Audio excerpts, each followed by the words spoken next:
जय माता दी।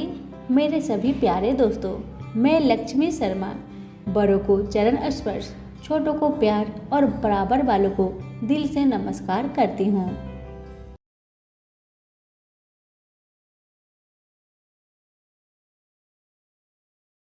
एक बुढ़िया माई थी।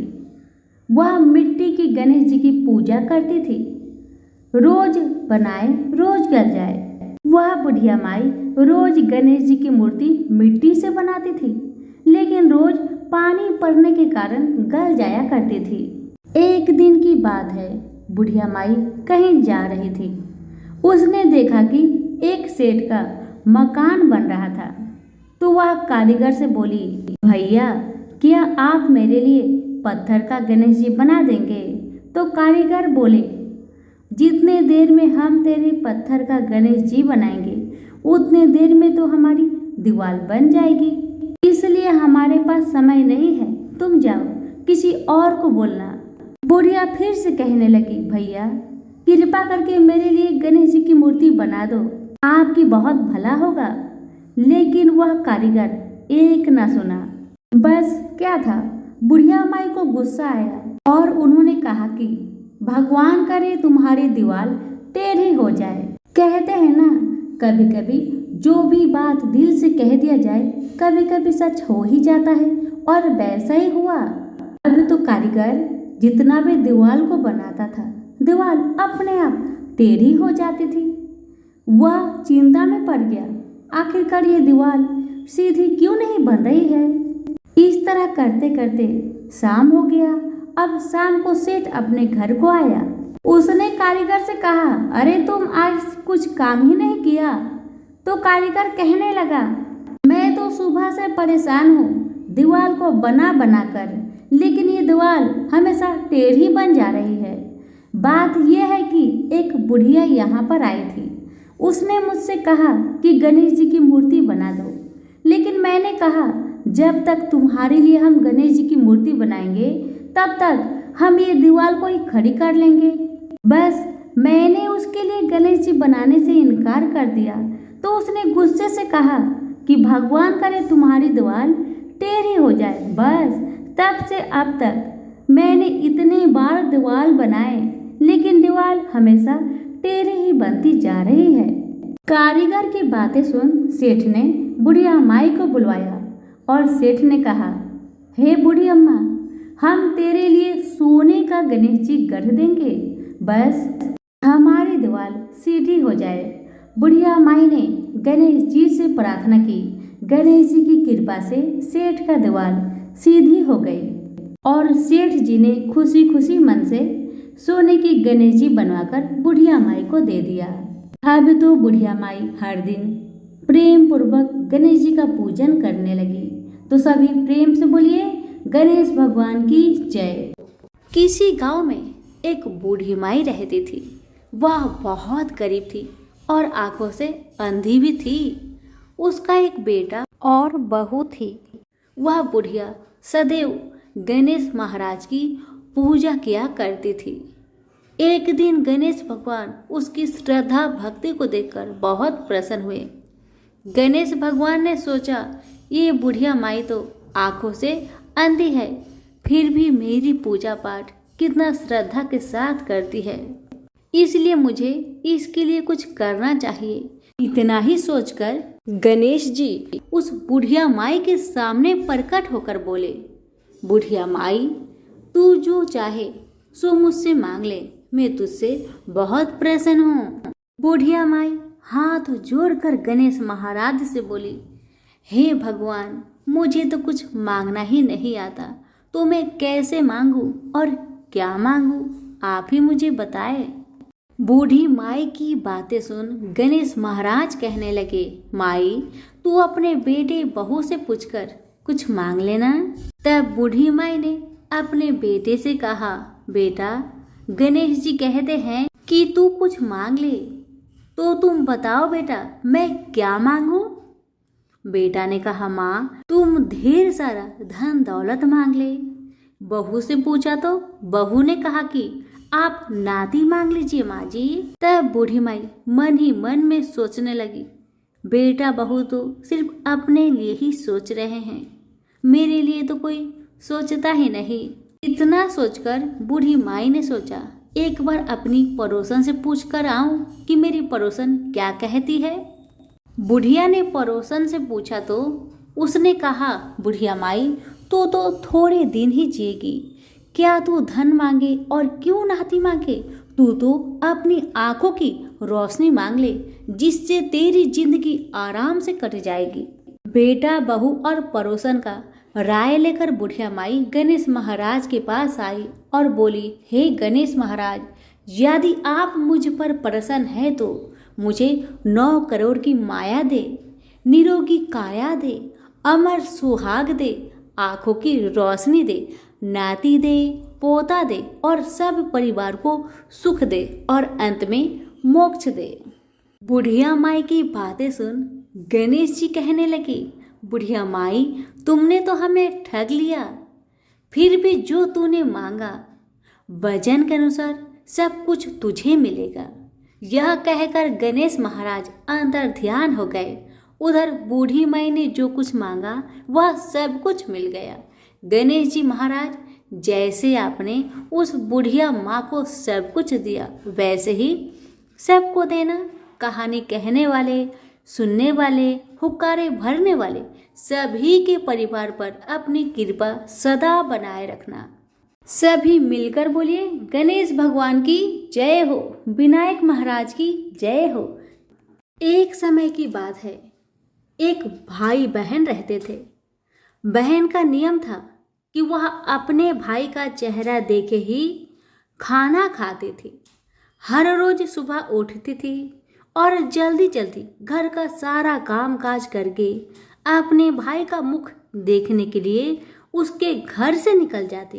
एक दिन रास्ते में एक पीपल पेड़ के नीचे गणेश जी की मूर्ति रखी हुई थी। उसने भगवान के सामने हाथ जोड़कर कहा कि मेरे जैसा अमर सुहाग और मेरे जैसा अमर पिहर सबको दीजिए। यह कहकर वह आगे बढ़ जाया करती थी। हर दिन का उसका यही नियम था।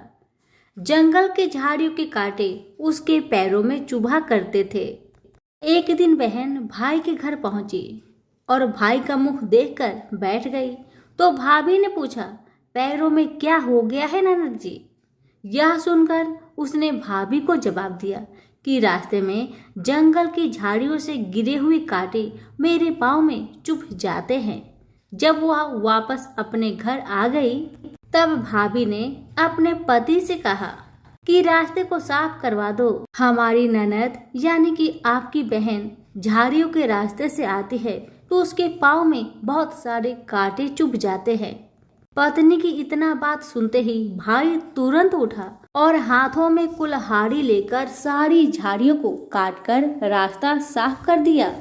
और इसी कारण से गणेश जी का स्थान भी वहां से हट गया। यह देखकर भगवान गुस्सा हो गए और उसके भाई के प्राण को हर लिए। लोग अंतिम संस्कार के लिए जब भाई को ले जा रहे थे तब उसकी भाभी रोती हुई लोगों से कही, थोड़ी देर रुक जाओ, उसकी बहन आने वाली है, वह अपने भाई का मुख देखे बिना नहीं रह सकती, उसका यह हर दिन का नियम है। तब लोगों ने कहा, आज तो देख लेगी पर कल कैसे देखेगी? रोज के दिन की तरह बहन अपने भाई का मुख देखने के लिए जंगल में निकल दी। जब जंगल में उसने देखा कि सारा रास्ता साफ किया हुआ है तब वह आगे बढ़ी तो उसने देखा कि सिद्धि विनायक को भी वहां से हटा दिया गया है। तब उसने जाने से पहले गणेश जी को एक अच्छे स्थान पर रखकर उन्हें स्थान दिया और हाथ जोड़कर बोली, हे गणेश महाराज, मेरे जैसा अमर सुहाग और मेरे जैसा अमर पिहर सबको देना। और फिर इतना कहकर आगे निकल गई। लड़की की बात सुनकर भगवान गणेश सोच में पड़ गए, अगर मैं इसका नहीं सुना तो मुझे कौन मानेगा, हमें कौन पूजेगा? तब सिद्धि विनायक ने उसे पीछे से आवाज दिया कि बेटी, इस खेजड़ी की 7 पत्तियां ले जा और उसे कच्चे दूध में घोलकर भाई के ऊपर छींटा मार देना। वह उठकर बैठ जाएगा। यह सुनकर जब बहन पीछे मुड़ी तो उसने देखा कि वहां तो कोई नहीं है, लेकिन फिर भी उसके दिल से आवाज आई, जो मैंने सुना वैसे ही करती हूँ, देखा जाए क्या होता है। इतना सोचकर वह 7 खेजड़ी की पत्तियां लेकर अपने भाई के घर पहुंची। उसने देखा वहां कई लोग बैठे हुए हैं। भाभी बैठी रो रही है और पास में ही भाई का लाश रखा हुआ है। तब उसे रास्ते में जो आवाज सुनाई दी थी वही बात याद आई और उसने वैसा ही किया जैसे उसने सुना था। उसने खेजड़ी के 7 पत्तियों को बताए हुए नियम के तहत भाई के ऊपर इस्तेमाल किया। तब उसका भाई उठकर बैठ गया। भाई बोला बहन से, मुझे तो बहुत ही गहरी नींद आ गई थी। तब बहन बोली, यह नींद किसी दुश्मन को भी ना आए, और उसने सारी बात अपने भाई को बता दी। हे गणेश महाराज, जैसे आपने उस बहन की सुनी वैसे ही कहानी कहने वाले, हुक्कारे भरने वाले सभी की परिवार की सुनना और सभी के परिवार की रक्षा करना। सभी प्रेम से बोलिए गणेश महाराज की जय हो। बहुत समय पहले की बात है। एक गांव में 7 भाई और एक बहन रहा करती थी। वो सब कुछ सुनती, पर जैसे ही विनायक जी का नाम आता तो घगरा झटका कर चली जाती। हर रोज उसका यही आदत था। जब भी गणेश महाराज का नाम आता तो घाघरा झटका कर चली जाती। एक दिन उस लड़की की इस आदत पर विनायक जी बहुत नाराज हुए और गणेश महाराज उस बहन को भयभीत करने लगे। डर के मारे बहन का तो बुरा हाल हो गया, बेचारी सूखने लगी। अपनी बहन को सूखता देख 7 भाइयों ने आकर पूछा, बहन क्या बात है, तुम इतनी दुखी क्यों हो, मुझे बताओ। पर भाइयों के बार बार ऐसे पूछने पर बहन ने कुछ नहीं बताया। भाई असफल रहे। सबसे जो छोटा भाई था वह बहुत चतुर था, बहुत चालाक था। उसने आधी रात को अपना वेश बदलकर गणेश महाराज को पकड़ लिया और पूछा कि आप कौन हैं और मेरी बहन के साथ छल क्यों करते हैं। भाई की बातें सुन गणेश जी बोले, मैं तो गणेश महाराज हूँ, तेरी बहन सारी बातें सुनती है, पर जैसे ही मेरा नाम आता है तेरी बहन दूर चली जाती है, इसलिए मैं उसे डराता हूँ। भाई ने पूछा कि आप इसका उपाय बताए तो गणेश जी बोले कि कोई भी कहानी कहो तो गणेश जी की कहानी कहे बगैर नहीं उठना चाहिए। बहन ने उस दिन से नियम रखा कि वह रोज गणेश जी की कहानी सुनेगी और कहानी सुनने के बाद ही कुछ खाएगी, और बहन हर रोज ऐसा ही किया। अब तो बहन कहानी सुनने के बाद ही कुछ खाया करती थी। इस तरह से गणेश जी महाराज बहन पर प्रसन्न रहने लगे और उसकी सारी मनोकामनाएं को पूरी करने लगे। गणेश महाराज की आशीर्वाद से उस बहन को अच्छा घर और अच्छा वर मिला। तो प्रेम से बोलिए गणेश महाराज की जय हो। एक बार एक मेढक और मेढकी तालाब में साथ रहते थे। मेढक गणेश जी का बहुत बड़ा भक्त था।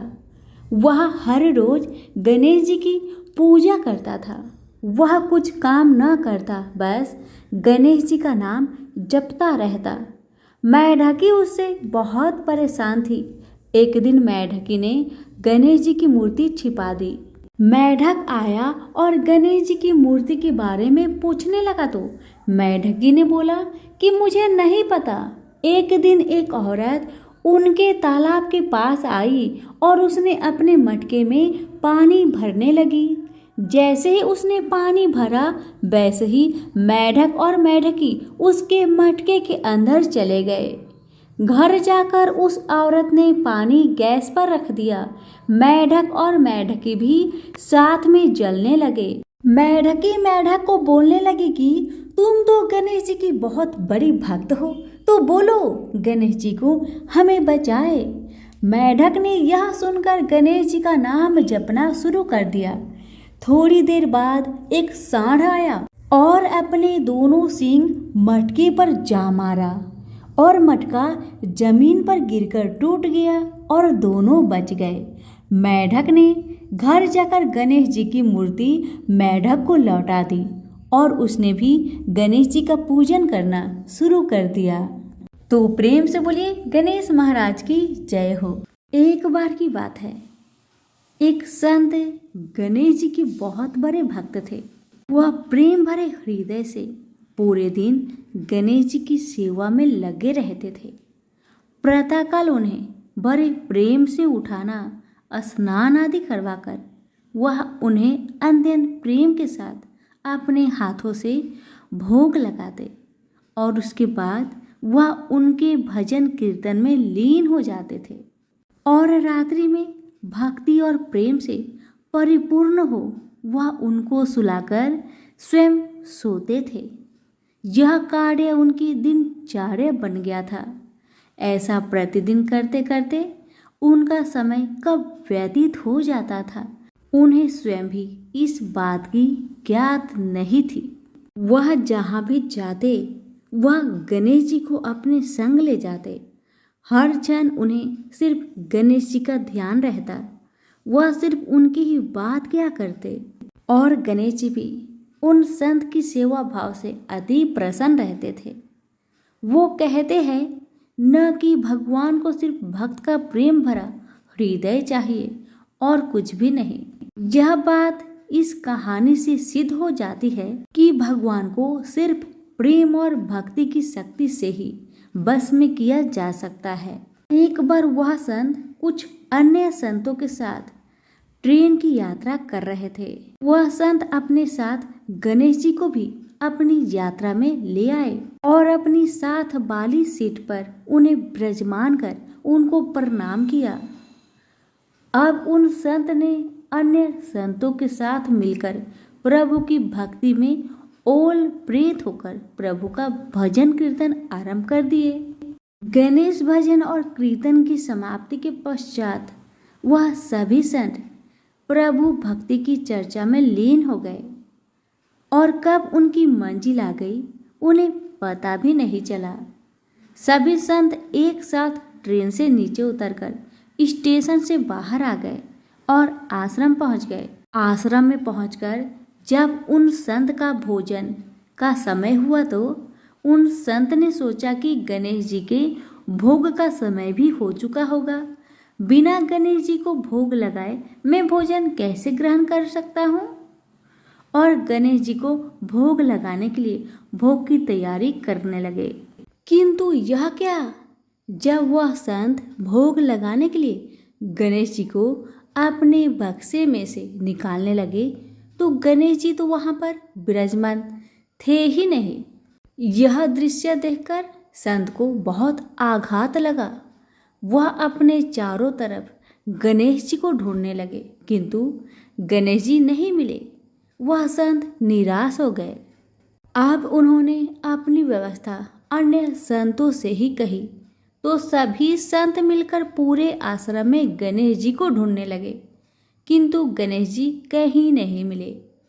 अब वह संत और ज्यादा निराश होने लगे। वह सोचने लगे कि बिना गणेश जी की मैं क्या करूँगा। यह बात सोचते सोचते उनके नेत्रों से अश्रु की धारा बहने लगी। यह देख अन्य संत उन सज्जन संत को समझाने लगे कि कोई बात नहीं, यदि आपके गणेश जी नहीं मिल रहे हैं तो हम आपको दूसरा गणेश जी लाकर दे देंगे, किंतु आप अपना मन हल्का मत करिए। किंतु वह संत नहीं माने। वह लगातार रोए जा रहे थे और यही कह रहे थे कि मुझे तो अपनी वही गणेश जी चाहिए जिनसे मैं रोज प्यार दुलार करता था। उनके अलावा अन्य कोई नहीं चाहिए। उन्होंने अन्न और जल भी ग्रहण नहीं किया। ऐसा करते करते 4-5 घंटे बीत गए। इधर गणेश जी कहीं नहीं मिल रहे थे और उधर संत जी की तबीयत रो रो कर खराब होती जा रही थी। फिर अचानक एकाएक उन्हें याद आया कि आखिरी बार उन्होंने गणेश जी को ट्रेन में बैठाया था और प्रभु भक्ति की चर्चा में लीन हो वो कब बगैर गणेश जी को लिए आश्रम पहुंच गए उन्हें पता ही नहीं चला। यह बात सुनते ही समस्त संतों ने उस सज्जन संत से कहा कि अब तो 4-5 घंटे बीत गए, वह ट्रेन बहुत दूर चली गई होगी। यह बात सुनकर सज्जन संत ने अन्य सभी संतों से कहा कि मुझसे गलती हो गई कि मैं बगैर अपने गणेश जी को लिए ट्रेन से उतरकर आश्रम पहुंच आया, किंतु मेरे गणेश जी मुझे छोड़कर कहीं नहीं जाएंगे। मुझे पूर्ण विश्वास है कि गणेश जी मेरी वहीं पर प्रतीक्षा कर रहे होंगे। एक भक्त का अपने प्रभु के प्रति ऐसा आत्मविश्वास देखकर वहां उपस्थित सभी संत उन सज्जन संत को साथ लेकर स्टेशन की ओर चल दिए। स्टेशन पहुंचकर संतों ने स्टेशन मास्टर को अपनी सारी कहानी सुनाई। यह बात सुनकर स्टेशन मास्टर ने संतों से कहा कि एक ट्रेन पिछले 4-5 घंटे से स्टेशन पर ही खड़ी है। हम सभी बहुत परेशान हैं कि बिना किसी तकनीकी समस्या के वह ट्रेन आगे क्यों नहीं बढ़ रही है। स्टेशन मास्टर की इन बातों को सुनकर संतों को समझने में तनिक भी देर ना लगी कि यह सब तो उस लीलाधर की है, ये तो गणेश महाराज की ही लीला है। और वह मुस्कुराते हुए अपने ठाकुर को लेने चल दिए। ट्रेन की बोगी में पहुंचकर जब उन संत ने ठाकुर जी को देखा तो ऐसा लगा मानो जैसे वह एक बच्चे की भांति बैठकर अपने पिता का इंतजार कर रहा हो कि कब उसके पिता आएंगे और उसे ले जाएंगे। तब उन संतों ने गणेश जी को प्रणाम कर और क्षमा याचना करते हुए गणेश जी को ट्रेन से नीचे उतार ले गए। अंत में यह दृश्य देखकर सभी हैरान रह गए। जब वह संत अपने गणेश जी को लेकर जैसे ही ट्रेन से नीचे उतरे वैसे ही वह ट्रेन भी चल दी, जो बिना किसी तकनीकी समस्या के स्टेशन पर पिछले 4-5 घंटे से खड़ी थी। वहां खड़े सभी स्वजन पुरुषों ने भक्ति की शक्ति का यह दृश्य देखकर सभी ने गणेश जी के चरणों में सत सत प्रणाम किया और आश्रम की ओर चल दिए। सभी प्रेम से बोले गणेश महाराज की जय हो। पौराणिक कथाओं के अनुसार एक गांव में एक विधवा अपनी बहू के साथ रहती थी। उसकी बहू मंद बुद्धि वाली थी, जो अपनी भूख बर्दाश्त नहीं कर पाती थी और हमेशा खाने के लिए उतारू रहती थी। वह सबसे पहले उठकर खाना खाती थी, फिर घर के बाकी काम किया करती थी। एक दिन विधवा ने अपने घर में पूजा करवाने का सोचा, लेकिन वह थोड़ी परेशान थी क्योंकि उसकी बहू अगली सुबह उठते ही खाने के लिए दौड़ेगी और पूजा के लिए बनाए गए पकवान को जूठा कर देगी। अपनी बहू को पूजा के लिए बनाए गए पकवान से दूर रखने के लिए विधवा ने एक तरीका निकाला। पूजा वाले दिन उसने एक मटका लिया और उसके नीचे एक छेद कर दिया और अपनी बहू से बोली कि आज तू पूजा है, इसलिए खाना खाने से पहले पानी भर के ले आओ। बहू भी चालाक निकली। उसने देख लिया था कि विधवा ने मटके के नीचे छेद कर दिया है, इसलिए वह अपनी साड़ी में आटा बांधकर पनघट पर चली गई। वहां उसने आटा निकाला और कुएं के पानी के मदद से बाटियां बनाने लग गई। कुएं के पास ही एक शमशान था जहां चीता जलाई जा रही थी। बहू ने उसकी आंच में अपनी बाटियां सेक ली। उसकी बाटियां सूखी थी तो वह पास में ही गणेश भगवान का एक मंदिर था। बहू वहां पर चली गई जहां गणेश जी को किसी ने चोला चढ़ाया हुआ था।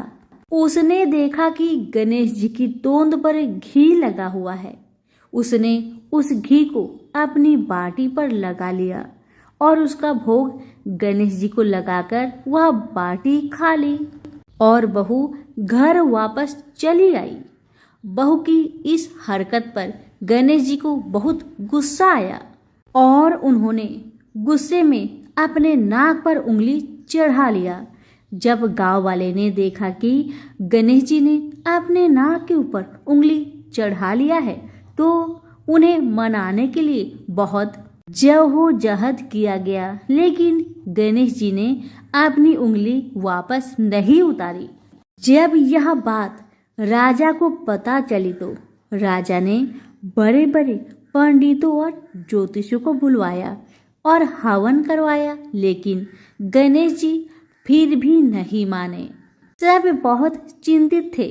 राजा ने पूरे गांव में यह ऐलान करवा दिया कि जो भी इंसान गणेश जी की नाक पर से उंगली हटाने में सफल होगा उसे इनाम के तौर पर 5 गांव दिया जाएगा। गांव के सभी लोग गणेश जी को मनाने आए, लेकिन गणेश जी किसी से भी न माने और अपनी उंगली नाक पर चढ़ाए रखे। अंत में विधवा की बहू बोली कि अगर सब उसे आज्ञा दे तो वह गणेश जी की उंगली हटा सकती है। उसकी बात सुनकर उसकी विधवा सासू माँ हंसने लगी और बोली कि जब बड़े बड़े विद्वान कुछ नहीं कर पाए तो वह कैसे गणेश जी को मना पाएगी। तब किसी ने बोला कि जब सब लोगों को मौका मिला तो उसे भी एक मौका मिलना चाहिए। फिर सभी लोग बहू को एक मौका देने के लिए मान गए, लेकिन बहू ने एक शर्त रखी। उसने कहा कि उसके घर से लेकर मंदिर तक पर्दा बांध दी जाए। सब लोगों ने सोचा कि इतना तो हो ही चुका है तो पर्दा बांधने में क्या जाता है। बहू के कहे अनुसार उसके घर से लेकर मंदिर तक पर्दा लगाया गया। बहू ने अपना दिमाग लगाया और वह अपने साड़ी की आंचल में मोगली छिपाकर मंदिर चली गई। अब बहू ने मंदिर में जाकर गणेश जी से बोला कि मैंने आपके तोंद से जरा सा घी क्या ले लिया, आपने अपने नाक पर उंगली चढ़ा ली।